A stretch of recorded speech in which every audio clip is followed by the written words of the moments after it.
Good morning বন্ধুরা। এখন বাজে সকাল 7:30। মেয়ে দুটো চলে যাচ্ছে কোচিংয়ে। আমি সব কাজগুলো এক এক করে এবার গুছিয়ে নেব। প্রথমেই আমি বিছানাটা পরিষ্কার করে নেব। তারপরে বিছানাটা গুছিয়ে নিলাম। গুছিয়ে নেওয়ার পরে জলের বোতলগুলো সব খালি হয়ে গেছিলো, সব বোতলগুলোকে আমি ভরে নেব। ভরে নেওয়ার পরে তারপরে আমি চলে যাব থালা বাটি ধোয়ার জন্য। তো আমি এখানে এসে দেখছি আমার ট্যাঙ্কেতে জল নেই, তাই আমি পাম্পটা চালিয়ে দিলাম। পাম্পটা আমার ভরতে থাকবে, আমি ততক্ষণ চলে যাব ছাদে। ট্যাঙ্কটা কতটা ভরলো আমি একটু দেখে নেব।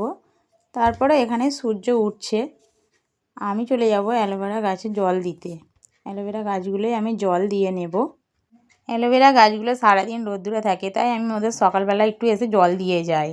তারপরে আমি চলে যাব নিচে গিয়ে আমি ঝাড়ু দিয়ে নেব। তারপরে এখানে মেয়ে সাইকেল পেয়েছিল, সাইকেলটা ওখানেই আছে রাখা। আর তারপরে আমি চলে আসবো থালা বাটিগুলো ধুতে। থালা বাটিগুলো ধুয়ে নিয়ে আমি এখানটা পরিষ্কার করে ঝাঁট দিয়ে নেব। নেওয়ার পরে আমার সকালের কাজ শেষ হয়ে গিয়ে আমি এবারে ব্রেকফাস্টটা তৈরি করতে চলে যাব আমি গ্যাসের কাছে গিয়ে ময়দাগুলো মেখে নেব। ময়দা মেখে নিয়ে মেয়ে বললো আজকে লুচি খাবো, তাই আমি ওদের জন্য একটু লুচি বানিয়ে দেব। লুচি আর চা। লুচি করার সময় যদি না ফুলকো ফুলকো হয় তাহলে আমার তো একদমই ভালো লাগে না। বন্ধুরা, আমি এই ভিডিওটা অনেক কষ্ট করে বানাচ্ছি, প্লিজ তোমরা আমাকে একটু সাপোর্ট করো।